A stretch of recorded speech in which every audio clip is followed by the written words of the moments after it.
Hello everyone, welcome to the howto.org channel. Google Maps is usually already installed by default. But if it doesn't appear to you, to install or activate it, let's enter Play Store. Then, in the search engine we write, Maps. Click on the icon to search. Then, we have to make sure to enter the application developed by Google LLC. Let's click here. In my case, the Enable button appears.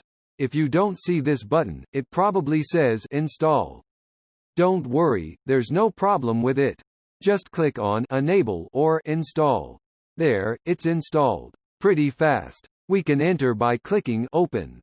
On our cell phone we will also automatically add a Google Maps icon to enter. That's it. In case we are using our computer or laptop, from the Google Chrome browser, we enter maps.google.com. Here, in this part we will find this button. We click here and then click Install. There, it's installed, quickly too. On the desktop there is also a shortcut icon. Here we can click to open Google Maps. If we want it to appear on the taskbar, we click the icon and drag it without releasing the mouse. Here it says Pin to taskbar. We release the mouse. There, now we have the direct access from this icon. If you don't see the icon on your desktop, from the start we can write Google Maps. And here we click to enter the application. Now, how do I uninstall it? We click on the 3 points.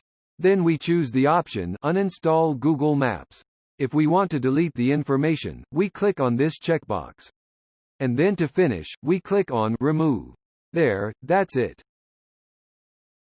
Thank you for watching our video, we hope it helped you a lot.